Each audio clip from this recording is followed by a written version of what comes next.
What would you do if the man you spent 10 years building a life with brought his pregnant mistress to your parents' anniversary dinner, not just as a plus one, but demanding you step aside so they could be a real family? Most women would scream. Most would throw their wine. Most would break down in tears. Caroline Sterling did none of those things. Instead, she waited for the dessert plates to be cleared, reached into her leather tote, and pulled out a stack of documents that would not only destroy his entire life, but leave him begging for mercy on the dining room floor. Welcome to the ultimate dinner party revenge. Buckle up, because this one gets wicked. The dining room of the Sterling estate in Westport, Connecticut, looked like a spread straight out of Architectural Digest.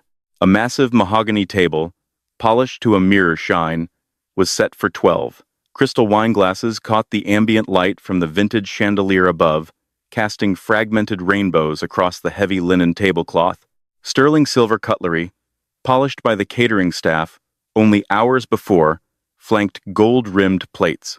It was the picture of old money elegance, a testament to the impeccable taste and quiet wealth of the Sterling family. Caroline Sterling stood at the head of the table, her fingers lightly adjusting a centerpiece of white orchids and deep red roses. At 34, Caroline was a woman who commanded a room without ever having to raise her voice. She was a senior partner at a prestigious architectural firm, but tonight she was playing the role of the devoted wife. She wore a tailored emerald green silk dress that draped perfectly over her slender frame, her dark hair pulled back into a sleek, classic chignon. To the outside world, she and Richard Sterling were the golden couple. They had met a decade ago at a charity gala in Manhattan. Richard, a charming, fiercely ambitious young executive from a modest background in upstate New York, had swept her off her feet with his charisma and relentless drive. Caroline's family, particularly her formidable mother, Beatrice, had been skeptical of Richard's aggressive social climbing, but Caroline had been blinded by love. She had believed in him. She had used her family's extensive connections to open doors for him that would have otherwise remained firmly shut. Tonight was supposed to be a dual celebration.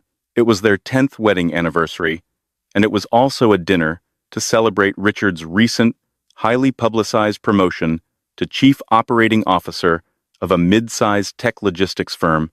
But as Caroline stared at the perfect table setting, there was no joy in her eyes, only a cold, crystalline resolve. 3 weeks earlier, Caroline's perfect world had completely shattered. It had happened in the most mundane way possible. She had been looking for a spare set of keys to her Audi in the mudroom and had decided to check Richard's golf bag, which he had haphazardly dumped in the corner after a weekend trip to Miami for a conference. Instead of keys, her fingers brushed against something hard and metallic, tucked into a zippered pocket meant for teas. A secondary smartphone, a burner. Most wives might have confronted their husbands immediately. They might have yelled, cried, and demanded answers. But Caroline was an architect. She understood that, before you tear down a structure, you need to understand its load-bearing walls. You need to know exactly where to place the explosives, so the demolition is controlled, absolute, and leaves no collateral damage. Instead of waking Richard, she had taken the phone into her home office, plugged it in, and guessed the passcode. It was his mother's birthday, predictable, just like Richard. What she found inside that phone had made her physically ill. The text messages, the photos, the crude jokes about her. It was an entirely separate life. Her husband, the man who kissed her forehead every morning and drank coffee with her on the patio, had been carrying on an affair for over a year and a half. Her name was Sarah Jenkins. She was 24, a former receptionist at a PR firm Richard's company used. The text revealed a girl who was highly manipulative, completely aware that Richard was married, and actively pressuring him to ditch the old ball and chain. But the most devastating blow wasn't the affair itself. It was the ultrasound picture dated 2 months prior, accompanied by a text from Sarah. "Our little prince is the size of an avocado today. When are you telling her? I'm not hiding a baby bump, babe." Richard's reply had burned itself into Caroline's retinas. "Soon, beautiful. I just need to get the paperwork. on the house transferred to the new LLC, so she can't touch it in the divorce. Once the promotion is official, I'm dropping the bomb. You and the baby are my real family now. He had been planning to leave her, but worse, he had been planning to rob her blind on his way out. Richard believed he had successfully manipulated their assets, moving the deed of their Westport home into an LLC he thought he controlled, secretly funneling money from their joint accounts into offshore holdings. He thought she was just a wealthy, oblivious trust fund wife who spent her days at the country club and wouldn't understand complex financial maneuvers. He had deeply, fatally underestimated her. Following the discovery, Caroline had hired Thomas Grisham, one of the most ruthless and discreet private investigators in New York City. Grisham specialized in wealthy, high-conflict divorces. For 3 weeks, Caroline had lived a terrifying double life. She had smiled at Richard over breakfast, listened to him complain about his colleagues, and helped him pick out his ties, all while Grisham and a team of forensic accountants ruthlessly dismantled Richard's financial illusions. Caroline took a deep breath, the scent of roasting duck and rosemary wafting in from the kitchen, where the private chef was finishing the main course. The doorbell rang, echoing through the grand foyer. "I'll get it, darling," Richard called out from the top of the stairs. He descended like a man who owned the world. He was handsome, wearing a bespoke navy suit that Caroline had paid for. He flashed her his signature, $1 million smile, the one that had once made her heart flutter, but now only made her skin crawl. "Ready for a big night, Caroline?" he asked, adjusting his cuffs. There was a strange, frantic energy to him tonight, a manic gleam in his eyes. "More than you know, Richard," she replied smoothly, her voice betraying absolutely nothing. "It's going to be a night we all remember." The guests arrived right on schedule. First came Caroline's parents, Arthur and Beatrice. Arthur was a quiet, imposing man who had made his fortune in corporate real estate. Beatrice was a force of nature, dripping in vintage pearls, her sharp eyes taking in every detail of the house. Following them was Richard's mother, Evelyn, a woman who had always viewed Caroline with a mixture of awe and deep-seated, passive-aggressive resentment for making her son feel inadequate. Rounding out the intimate dinner party were Caroline's brother, William, his wife, and a few close mutual friends who sat on various charity boards with Caroline. The atmosphere in the living room was vibrant. Champagne flowed. Laughter filled the air as Arthur toasted to Richard's promotion. "To Richard," Arthur said, raising his glass of Dom Perignon. 10 years of marriage to my wonderful daughter, and finally stepping into the COO role. You've come a long way from the boy we met, Richard. Let's hope you continue to understand the value of loyalty." There was a slight, pointed edge to Arthur's tone that only Caroline caught. Richard chuckled, though it sounded a bit hollow. He drained his champagne glass a little too quickly. "Thank you, Arthur. Yes, a lot of changes are happening. Big changes. In fact," he checked his watch. "There's one more guest I invited tonight. Someone very special who has been instrumental in my recent successes." Caroline's grip on her champagne flute tightened infinitesimally, but her face remained a mask of polite curiosity. She knew exactly what was about to happen. Thomas Grisham had texted her an hour ago. The target picked up the package. "They are en route to your location." "Another guest?" Beatrice raised a perfectly sculpted eyebrow. "Richard, darling, the seating chart was finalized a week ago. The chef has prepared exactly 12 portions of the duck." "Oh, don't worry about the food, Beatrice," Richard said smoothly, walking over to the heavy oak front doors. "This won't take long, and I assure you, it's a necessary addition to the evening." He pulled the heavy doors open. Standing on the porch, shivering slightly in the crisp autumn air, was Sarah Jenkins. She was exactly as the private investigator's photos had depicted, only much more brazen in person. She wore a tight, crimson knit dress that clung to her figure, intentionally highlighting the unmistakable, rounded swell of a 6-month pregnancy. She had heavy, glamorous makeup, long blonde hair extensions cascading down her back, and she was clutching a designer handbag that Caroline recognized immediately. It was the limited edition Chanel bag she had noticed missing from her own closet 3 months ago. The silence that fell over the foyer was absolute. It was thick, heavy, and suffocating. You could have heard a pin drop on the Persian rug. Richard stepped outside, placed a protective hand on the small of Sarah's back, and guided her into the house.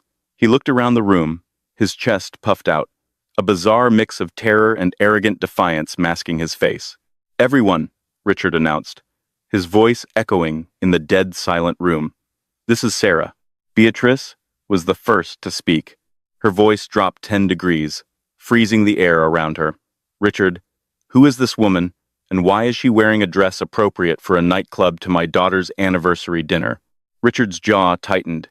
He stepped away from the door, moving Sarah further into the center of the room.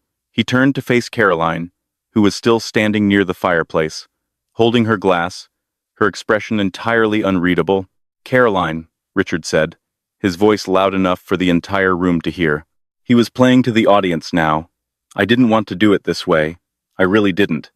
But you've always been so obsessed with appearances, with maintaining this perfect, sterile, little life, and I can't live a lie anymore." Arthur took a step forward, his face flushing dark red. "What the hell are you talking about, boy? Get this woman out of here immediately." "No, Arthur. Let him speak," Caroline said, softly. Her voice cut through the tension like a straight razor. Richard looked momentarily thrown by Caroline's calm demeanor, but his narcissistic momentum carried him forward. "Sarah and I have been together for nearly 2 years. She loves me for who I am, not for the connections I bring to her family or the country club memberships." He paused, placing a hand dramatically on Sarah's pregnant belly. "And she is giving me the one thing you never could, Caroline. She's giving me a child. A son." A horrified gasp ripped from the throat of William's wife. Evelyn, Richard's mother, put a hand to her mouth, though her eyes darted nervously between Richard and Arthur, calculating the financial fallout. "We are having a boy," Sarah chimed in, her voice surprisingly high-pitched and grating. She looked at Caroline with a mixture of pity and smug triumph. "We really didn't want to hurt you, Caroline, but Richard and I are soulmates. The baby needs a proper home, and Richard has decided it's best if we move into this house. He says it's rightfully his anyway. We'd appreciate it if you could pack your things by the end of the week." The sheer, unadulterated audacity of the demand hung in the air. Arthur lunged forward, his fists clenched, but Caroline raised a single commanding hand. Her father froze. "So," Caroline began, taking a slow, deliberate sip of her champagne. She walked slowly toward the center of the room, her heels clicking rhythmically against the hardwood floor. She didn't look at Sarah. She looked only at Richard. "Let me make sure I have this narrative completely straight. You brought your pregnant mistress to my parents' anniversary dinner. You publicly humiliated me in front of my family. And now, you are demanding that I vacate my own home so that you and your soulmate can play house. It's not your home anymore, Caroline," Richard sneered, emboldened by what he perceived as her passive acceptance. The mask was fully off now. The charming husband was gone, replaced by the greedy, entitled man he had always been beneath the surface. "I transferred the deed to the Sterling Apex LLC last month. As the majority shareholder of that LLC, I control the primary assets. I've already filed the divorce papers. My lawyer will be contacting yours on Monday. I'm taking the house, the boat, and half the liquid assets. I've earned them for putting up with your condescending family for a decade." He crossed his arms, looking victorious. Sarah leaned her head against his shoulder, stroking her belly. Beatrice looked like she was about to have a stroke. Arthur was trembling with rage. But Caroline merely smiled. It was a terrifying smile. It didn't reach her eyes. It was a baring of teeth. "Is that right, Richard?" Caroline asked softly. "That's right," he said, puffing his chest out. "I'm the COO now. I don't need your father's handouts anymore. I made myself." Caroline slowly walked over to the antique credenza by the dining room entrance. She reached down and picked up the heavy, leather-bound tote bag she had left there earlier. "I think, Richard," Caroline said, unzipping the bag with a loud tearing sound in the quiet room, "that it is time we have a little chat about your promotion, and your LLC, and exactly who owns what." She reached into the bag and pulled out a thick stack of manila folders, dropping them onto the pristine dining table with a heavy, resounding thud. The heavy thud of the manila folders hitting the mahogany table seemed to vibrate through the floorboards. For a long moment, nobody moved. The smell of roasting duck from the kitchen felt suddenly nauseating, a sharp contrast to the cold, sterile reality Caroline had just unspooled across the dining room. Richard stared at the folders. A flicker of doubt crossed his features, but his arrogant smirk quickly returned. He adjusted his jacket, trying to project the authority of a self-made executive. "What is this, Caroline?" Richard scoffed, rolling his eyes at her brother, William, as if they were sharing a joke. "Your interior design mood boards? Are you going to redecorate the guest house before you move into it?" Sarah let out a high, breathy laugh, clinging tighter to Richard's arm. "You're embarrassing yourself, Caroline. Just let it go with some dignity." Caroline didn't look at Sarah. She didn't acknowledge her existence. She kept her eyes locked on her husband. Slowly, she opened the first folder, her manicured finger tracing the edge of a thick stack of legal documents. "Let's talk about the Sterling Apex LLC, Richard," Caroline began, her voice the auditory equivalent of liquid nitrogen. "You were very proud of that little maneuver, weren't you? You established it 6 months ago in Delaware. You listed yourself as the 90% majority stakeholder, with a shell company holding the other 10%. Richard's smug expression faltered slightly. He hadn't expected her to know the exact percentages, let alone the state of incorporation. "It's standard asset protection, Caroline. My wealth manager suggested it." "Your wealth manager," Caroline repeated dryly. "You mean Todd, your college fraternity brother, who runs a strip mall accounting firm in Paramus?" "Yes. Thomas Grisham, my private investigator, had a lovely chat with Todd last week. Todd was remarkably forthcoming when presented with the prospect of an audit from the IRS. Evelyn, Richard's mother, let out a small, strangled gasp from her seat. "Richard? What is she talking about?" "Shut up, Mom," Richard hissed, his face flushing a deep, mottled red. He turned back to Caroline, pointing a shaking finger at her. "It doesn't matter who set it up. The fact is, the deed to this house was transferred to the LLC. I have the signed quitclaim deed. You signed it, Caroline, 6 weeks ago, buried in that stack of tax renewals." "Ah, yes," Caroline said, pulling a photocopy from the folder and holding it up. "The quitclaim deed. You slipped it into the annual property tax and insurance renewals. You told me to sign on the yellow sticky notes while I was on a conference call with the Tokyo office. A classic, if somewhat juvenile, tactic. It's legally binding," Richard countered, his voice rising in pitch. He was sweating now. A bead of perspiration traced a line down his temple. "You signed away your equity. It's done." "It would be done," Caroline said, leaning forward and resting her hands flat on the table. "If you actually understood how my family's money works.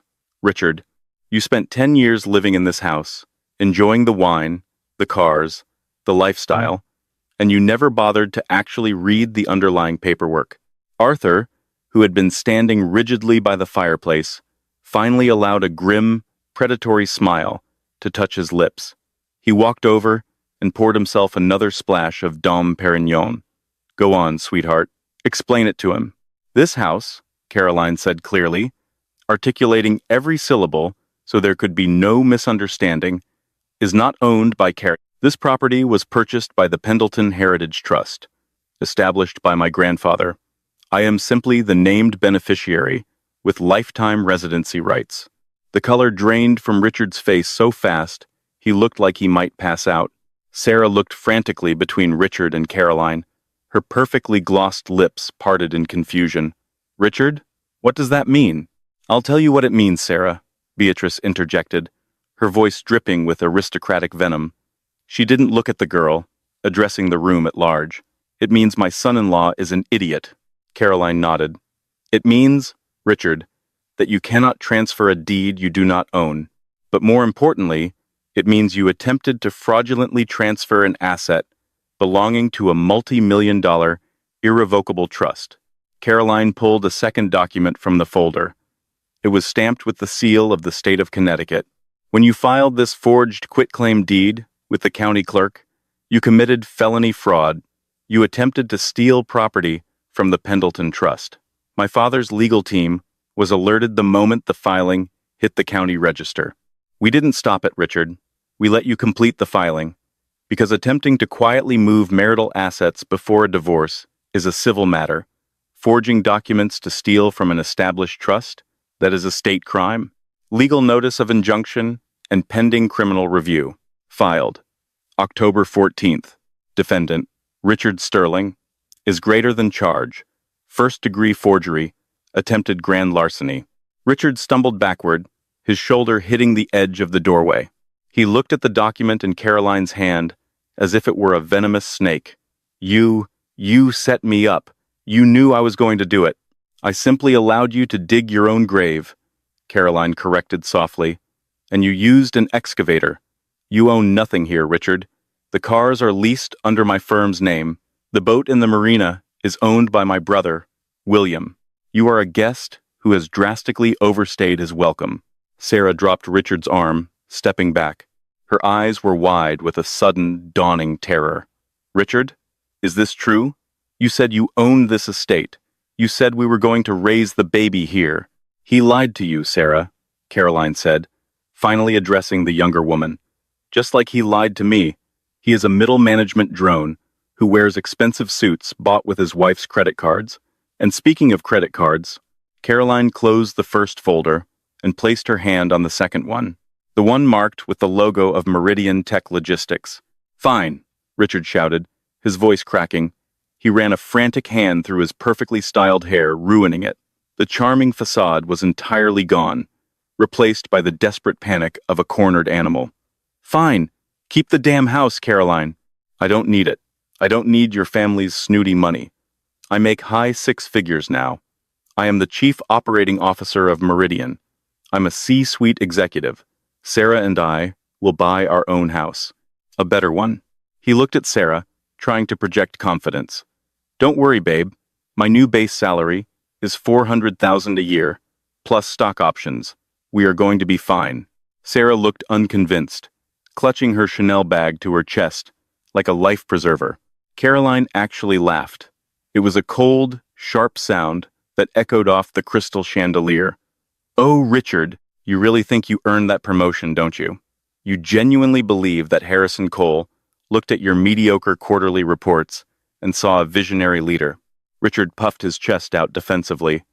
I single-handedly restructured the Northeast supply chain. Harrison recognized my talent. Something you never did. Harrison Cole, Caroline said, opening the second folder, is a desperate man. 6 months ago, Meridian Tech Logistics was hemorrhaging capital. They were 90 days away from insolvency. They desperately needed a cash injection to avoid filing for Chapter 11 bankruptcy. Richard blinked, thrown off balance by her knowledge of his company's internal finances. How? How do you know about that? That was highly classified board information. Because, Richard, Arthur spoke up, swirling the champagne in his glass. When a company needs $50 million to stay afloat, they come to people like me. Or, more accurately, they come to private equity firms. Caroline pulled out a thick, bound dossier. 3 months ago, a private equity group called Vanguard Holdings purchased a 60% controlling stake in Meridian. Do you know who the primary managing partner of Vanguard Holdings is, Richard? Richard stared at her, his mouth opening and closing soundlessly. The realization was hitting him in real time, visibly crushing him. It's me, Caroline said. I bought your company, Richard. Well, my trust did. And when I became the silent majority shareholder, I made a very specific stipulation to Harrison Cole regarding his executive team. I told him he had to promote you to Chief Operating Officer. Richard looked bewildered. He looked at his mother, Evelyn, who was now quietly weeping into a linen napkin. Why? If you knew about Sarah, if you were tracking me, why would you give me a promotion? Why would you give me a raise? Because of the contract, darling, Caroline said, her voice dripping with mock affection. She pulled a highlighted legal document from the folder. When you were a mid-level VP, your employment contract was standard. But when you joined the C-suite, You signed a new executive agreement. Did you read that one, Richard? Or did you just skip to the page with the salary and sign your name? She didn't wait for him to answer. She began to read aloud. Section 4, Clause B. The executive agrees to maintain the highest standards of fiduciary responsibility. Any misuse of corporate funds, expense account fraud, or actions that bring public or moral disrepute to Meridian Tech Logistics will result in immediate termination for cause.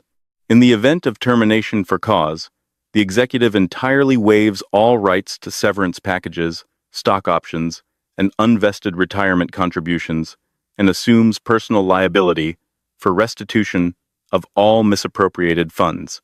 So, Richard stammered, crossing his arms defensively, I haven't misused corporate funds. I'm a top earner. Oh, Richard, Caroline sighed, a sound of profound disappointment. You really are sloppy. She tossed a stack of glossy photographs and printed spreadsheets onto the table. They fanned out across the polished wood, coming to rest near Arthur's plate. Let's review your client entertainment expenses for the last 18 months, shall we? Caroline said, ticking them off on her fingers. 4 weekend trips to Street, Bart's, billed as logistics conferences, except Meridian has no clients in the Caribbean. Furthermore, flight manifests show your +1 was not a client, but Miss Sarah Jenkins. Sarah gasped, taking another step away from Richard. A recurring monthly charge of $6,000 for a consulting retainer paid to a firm called S.J. Media. Caroline continued relentlessly. S.J. Sarah Jenkins. A shell company you set up to funnel corporate money to pay for her luxury apartment in Tribeca. You've been paying your mistress's rent with Meridian's money. It was a legitimate PR consultation, Richard shouted, though his voice was entirely devoid of conviction. She was a 22-year-old receptionist, Richard, Caroline fired back, her voice finally cracking like a whip, and she was consulting on nothing. But my personal favorite is the charge from 3 months ago. $12,000 at the Chanel boutique on Fifth Avenue, billed as corporate gifting for top-tier clients. Caroline finally turned her gaze to Sarah, dropping her eyes specifically to the purse Sarah was clutching. Tell me, Sarah, does that limited edition boy bag hold a lot of diapers? Because my company paid for it.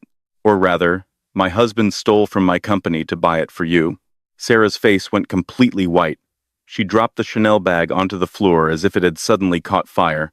You embezzled over $140,000 from Meridian Tech Logistics to fund your affair, Richard, Caroline stated, the absolute finality in her voice echoing in the silent room.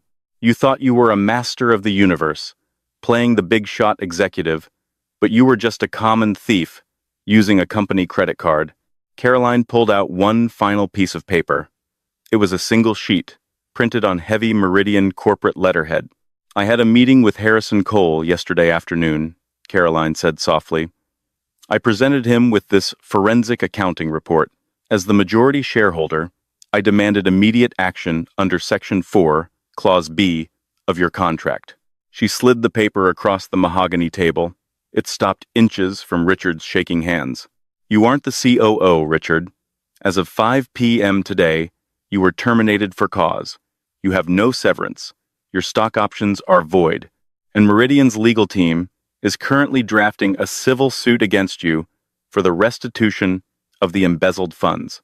Which means, since you don't own this house, or the cars, or the boat, you are officially bankrupt. Richard stared at the termination letter. He fell to his knees right there on the Persian rug, the starch entirely gone from his spine. The bespoke navy suit suddenly looked like a Halloween costume that was 2 sizes too big. Caroline, please, Richard whispered, staring up at her with eyes full of terror. Caroline, you can't do this. I'll go to jail. I have a baby coming. You should have thought about your baby, Caroline said, looking down at him with an expression of absolute chilling indifference, before you brought your mistress to my dining room. The dining room descended into a silence so profound it felt like a vacuum. The only sound was the ragged, wet breathing of Richard Sterling, a man who had walked into the room 10 minutes ago believing he was a titan of industry, now reduced to a weeping, hyperventilating mess on a vintage Persian rug. Sarah Jenkins stood frozen. Her heavily mascaraed eyes darted frantically between the man sobbing on the floor and the elegant, terrifying woman standing at the head of the table. The champagne in Sarah's system seemed to have evaporated, replaced by cold, hard panic. Broke? Sarah finally choked out, the word sounding foreign on her tongue. Her high-pitched, confident demeanor had completely dissolved. She looked at Richard, her lip trembling. Richard. What is she talking about? Tell her she's lying. Tell her you own the house. Richard looked up at her, his face streaked with tears and snot, his bespoke suit wrinkled at the knees. Sarah, baby, listen to me, he pleaded, reaching a hand out toward the hem of her crimson knit dress. We can fight this. I'll get a lawyer. We have each other. We have our son. That's what matters, right? The real family. Sarah looked down at his outstretched hand, as if it were covered in disease. She took a swift step back, her heel catching slightly on the fringe of the rug. Fight this with what money, Richard? Sarah's voice was rising, adopting a shrill, hysterical edge. She just said, you don't have a job. She said you stole the money to pay my rent. Are you insane? Do you think I'm going to raise a baby in a cardboard box because you were too stupid to read your own employment contract? Sarah, please, Richard whimpered, looking frantically around the room. He caught the eye of his mother, Evelyn, who was clutching her pearl necklace so tightly her knuckles were white. Mom, tell her I'll bounce back. Evelyn finally found her voice. She stood up, her chair scraping loudly against the hardwood floor. Caroline, this is going too far, Evelyn stated, her voice shaking but laced with her trademark misplaced entitlement. You have made your point. You've humiliated him. But to take his job? To leave him with nothing? You are a cruel, vindictive woman. He made a mistake, but he is still your husband. Before Caroline could even open her mouth, Beatrice Sterling set her champagne flute down. The clink of crystal against the table sounded like a gunshot. Evelyn, Beatrice said smoothly, her voice not raising a single decibel, yet commanding the absolute attention of everyone in the room. I strongly suggest you sit down and remain silent. Your son did not make a mistake. He engaged in a calculated, protracted campaign of deceit, infidelity, and felony fraud against my family. The only reason he is not currently being beaten unconscious by my husband and my son is because Caroline explicitly asked us to let her handle this her way. Beatrice leaned slightly forward, her piercing blue eyes locking onto Richard's mother. Your son is a parasite, Evelyn, and you raised him to believe he was entitled to feast on the host. If you say one more word in defense of this criminal, I will personally ensure that your country club membership is revoked, your lines of credit at the local boutiques are frozen, and you are socially exiled from Westport before the sun rises. Do we understand each other? Evelyn collapsed back into her chair, burying her face in her hands, completely defeated by the matriarch of the Sterling family. Caroline turned her attention back to Sarah. The younger woman was now frantically digging through the pockets of her coat, pulling out her smartphone. Who are you calling, Sarah? Caroline asked, leaning against the table, genuinely curious. My sister, Sarah snapped, her fingers flying across the screen. She lives in Queens. I'm leaving. I'm not staying here with a broke felon. Richard scrambled forward on his knees, desperately grabbing Sarah's wrist. Sarah, you can't leave me. We're having a baby. You said we were soulmates. Sarah yanked her arm back with surprising force, her face contorting in disgust. Soulmates? Richard, you are 42 years old, and you buy your suits with your wife's money. I like the dinners at Le Bernardin. I like the Tribeca apartment. I like the Chanel bags. She gestured wildly to the purse, abandoned on the floor. I didn't sign up for bankruptcy court and criminal charges, but our son, Richard choked out, completely devastated by the instantaneous evaporation of her affection. Sarah let out a harsh, bitter laugh. It was a terribly ugly sound. Right. The baby. She looked at Richard, then looked up at Caroline, a strange, almost conspiratorial gleam in her eye. You know, Caroline, maybe you shouldn't be so mad at him. He's actually doing you a favor. You're getting rid of dead weight. I am well aware, Caroline replied coldly. No, I mean, Sarah paused, licking her lips. She looked down at Richard, her expression hardening into absolute cruelty. Richard, I told you I was 6 months pregnant. I showed you an ultrasound from 2 months ago. Richard nodded frantically, desperate for any lifeline. Yes, our boy. Richard, Sarah said slowly, enunciating every word, as if speaking to a slow toddler. We started sleeping together 18 months ago, but you were away on that logistics retreat in London for the entire month of April, 7 months ago. The math hit the room instantly. William let out a low whistle. Arthur covered his mouth to hide a grim smile. Richard froze. His red, swollen eyes widened. What are you saying? I'm saying, Sarah sneered, zipping up her coat, that the timeline doesn't work, genius. The baby isn't yours. It belongs to a personal trainer at Equinox, who actually has a trust fund he didn't have to steal from his wife. I just needed someone to cover the rent and the hospital bills until he left his fiancée. Richard let out a sound that was half gasp, half scream. He clutched his chest, collapsing backward onto the floor, curling into a fetal position. The real family he had burned his entire life to the ground for was nothing but a grift. He had been a mark, played by a 24-year-old who was infinitely more ruthless than he could ever hope to be. Sarah didn't even look back at him. She stepped right over his legs, marching toward the heavy oak front doors. She paused, looking back at the abandoned Chanel bag on the floor, clearly debating whether to grab it. Leave the bag, Sarah, Caroline commanded sharply. It belongs to Meridian Tech Logistics now. Consider it a down payment on the restitution suit. My lawyers will be filing against your shell company on Monday. Sarah flinched, her hand hovering in the air. She cursed under her breath, pushed open the heavy front doors, and disappeared into the crisp Connecticut night, leaving her soulmate writhing on the floor. Richard lay on the rug for a full minute, gasping for air. The sheer velocity of his destruction was absolute. He had lost his wife, his job, his wealth, his reputation, and his unborn child in the span of roughly 20 minutes. Caroline did not offer him a tissue. She simply opened the third and final manila folder. Get up, Richard, she ordered, her voice devoid of any pity. You are ruining a silk rug that costs more than your first car. Slowly, pathetically, Richard pushed himself up. He didn't stand. He remained on his knees, resting his elbows on a dining chair, looking up at his wife, like a condemned man, waiting for the guillotine to drop. Caroline, please, he whispered, his voice completely broken. I have nothing. I'm ruined. You've won.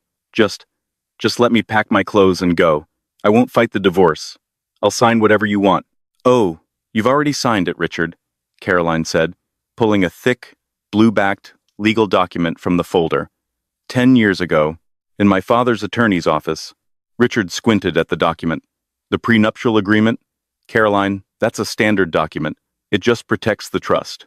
I know I don't get the house, but the liquid assets, the joint checking, the law says I'm entitled to. The law says you are entitled to what is stipulated in this contract, Caroline interrupted, tapping the heavy paper. And you are right. The primary clauses protect the Pendleton Heritage Trust. But you really should have read the addendums, Richard. Specifically, Addendum C, which my father's legal team insisted upon when they realized you were a man with champagne tastes and a beer budget. Arthur nodded approvingly from his spot by the fireplace. A very well-drafted addendum, if I do say so myself. Addendum C, Caroline read aloud, her eyes scanning the text, stipulates the penalties for the dissolution of the marriage due to egregious fault.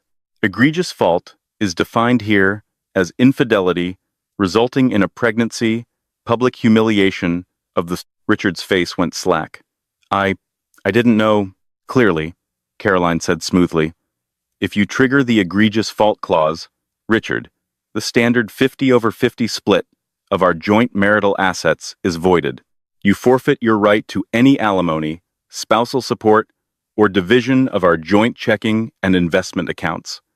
All funds revert entirely to me. She flipped to the last page.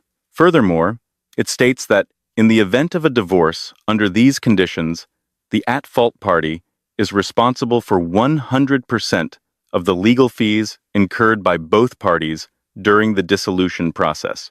I can't pay that, Richard stammered, his eyes darting wildly. I just lost my job.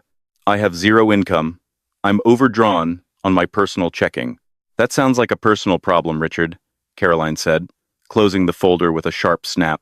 Perhaps you can move in with Todd in Paramus. I hear he has a pull-out couch. You planned this, Richard hissed, a brief, pathetic spark of his old anger flaring up. You let me walk into this trap. You could have confronted me weeks ago. You could have just filed for divorce quietly. I could have, Caroline agreed, leaning forward, her eyes locking onto his with terrifying intensity. But you didn't just cheat on me, Richard. You tried to steal my family's legacy. You tried to quietly rob me, to kick me out of my own home, to replace me with a 24-year-old grifter while funding her life with money you stole from my company. You didn't want a quiet exit, Richard. You wanted to conquer me. You wanted to leave me devastated and penniless, so you could feel like a big man. She stood up completely straight, towering over him both physically and metaphorically. You don't get a quiet exit. You get exactly what you earned. Suddenly, a rhythmic, pulsing light began to dance across the dining room windows. Red and blue, red and blue. The reflection caught the crystal chandelier, throwing chaotic, colorful shadows across the walls. Evelyn gasped, jumping up from her chair and rushing to the window. Oh my God, Richard, it's the police. There are 3 squad cars in the driveway. Richard froze, his blood running entirely cold. He looked at Caroline in absolute horror. You called the cops? Caroline, no. You said the forged deed was a civil matter. You said you let it go. No, Richard, Arthur corrected from across the room, pulling his smartphone from his pocket. Caroline didn't call the police.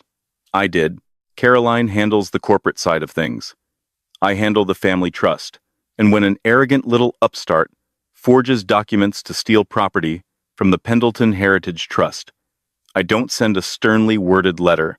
I call my old fraternity brother, Chief Inspector Miller. Heavy footsteps echoed on the front porch.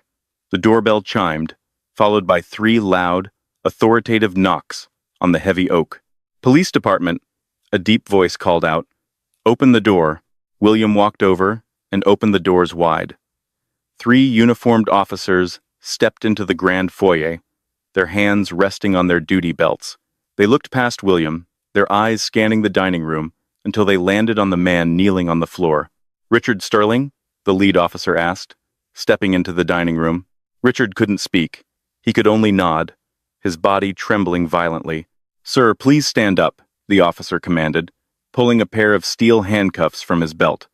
You are under arrest for first-degree forgery, attempted grand larceny, and felony fraud.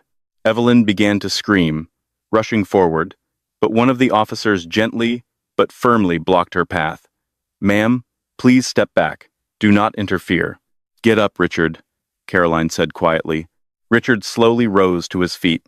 He looked around the room at his weeping mother, at the cold, unforgiving faces of Arthur and Beatrice, at William, who was shaking his head in disgust.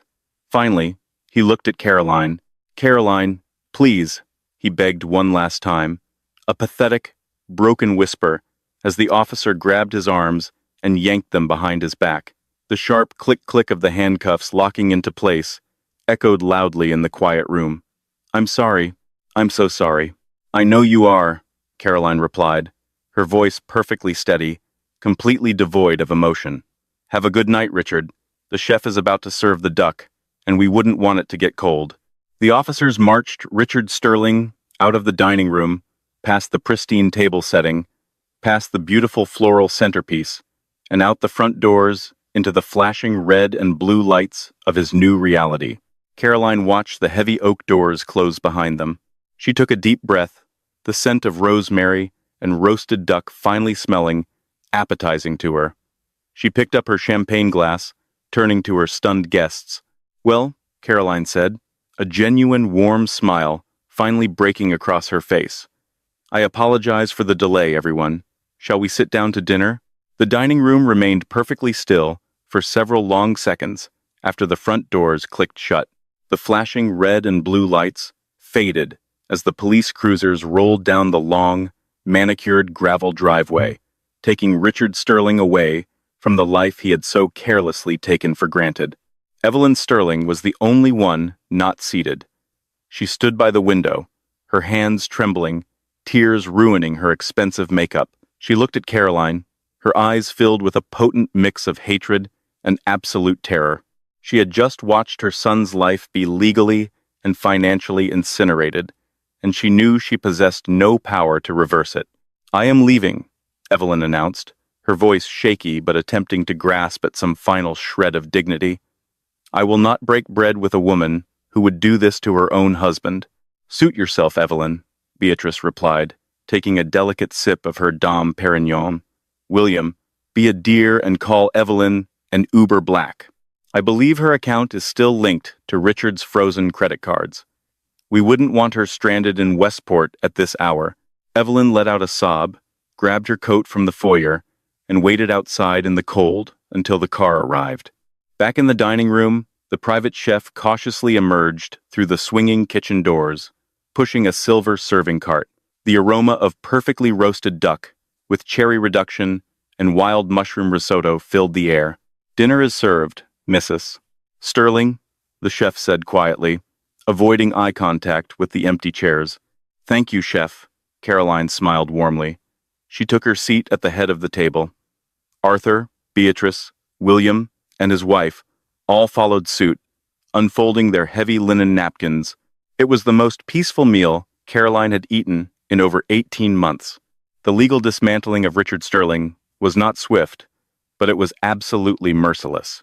Caroline had approached the divorce and the corporate lawsuits with the exact same precision she used to design award-winning skyscrapers.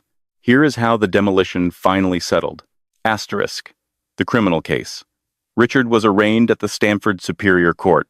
Because his assets were entirely frozen and the prenuptial agreement legally severed him from Caroline's wealth, he could not afford the high-powered defense attorneys at firms like Skadden or Kirkland and Ellis.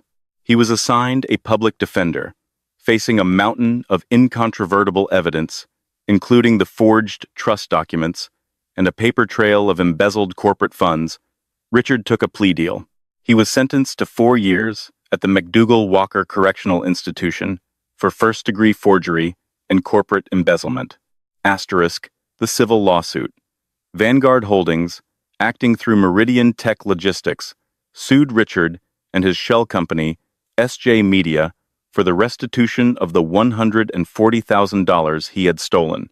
Because Richard had zero liquidity, the court ordered the seizure of whatever minor assets he had left, including his meager 401 from before his marriage to Caroline.